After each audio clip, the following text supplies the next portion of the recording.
Hey there, Bill Bergfeld here, and this is a follow-up video to the 13 Things video that I just did a few days ago. The title of this video is Deadlines, No Progress, and the Hidden Retirement Problem.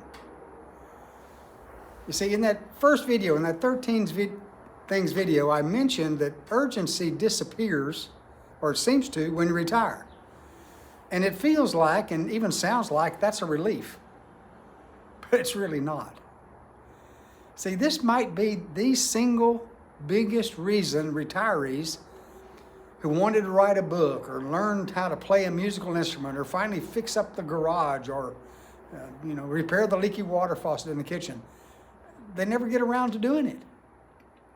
Today, why that happens and how to fix it is what we're going to cover. Here's the paradox nobody warned you about.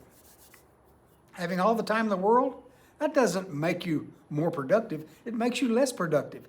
At work, deadlines force decisions and follow through whether you felt like it or not, period. In retirement, everything can wait. And can wait eventually and quietly turns into probably never going to happen. The project you were most excited about in your first month, well, it can still be sitting untouched 2 years down the road. Not because you didn't want to do it, but because there's nothing there actually forcing you to get it done. Nothing there's forcing you to make today the day. You see, the challenge, most people assume the opposite's going to happen. That without work, stealing their time, they'll finally get to everything on that list. Instead, without any kind of external structure, there's something strange that happens. Everything feels equally optional, which means nothing feels urgent, which means your brain, it winds up defaulting to whatever's easiest in the moment. Now, that's not laziness, folks. That's just how humans respond to the total absence of deadlines. It happens to almost everyone.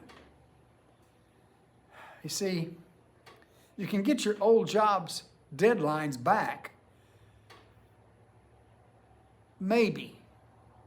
But I'm here to say, I don't think you can. But you can build your own version of urgency. And you can do that on purpose. Here's a few ways to get that done. Let me suggest this. Number one, put a real date on it. Someday I'll write a book. That's not ever going to happen. I'm doing the first chapter by the 15th. Yeah, now that has a fighting chance of taking place. The date doesn't need to come from a boss at work. It just needs to exist somewhere other than in your head. That's the first one. Number two, let's do this. Try telling someone. Announce a goal to another person. That creates a mild, healthy form of, accountability, if you want to call it that. The same mechanism that makes a weekly class or meetup more effective than a solo resolution. Your spouse, a friend, even a comment section. Sometimes that's all that's required to work. Number three, sign up for something that has a fixed date attached to it. Like maybe a class that has a start date, an event you've committed to, maybe a volunteer setup on your calendar. Borrowed structure works just as well as self-made structure. And you know what? Sometimes it's easier to stick to, believe me. Number four, try protecting one recurring block of time and treat it as a non-negotiable. The way you would have treated a meeting at your job. Not because anyone's checking up on you, but because you decided it mattered enough to show up on a schedule every time. You see, it's worth naming directly. This isn't a character flaw, folks. It's not that retirement made you lazy. Retirement removed a structure that you'd relied on them for decades without even realizing that's what you were relying on. Once you see it that way, building a replacement doesn't feel like admitting a failure. It feels like solving an actual, common, maybe well understood problem. So do this.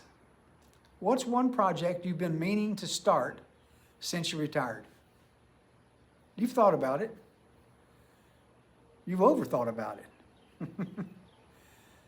And with that project, put it in the comments with a real date next to it.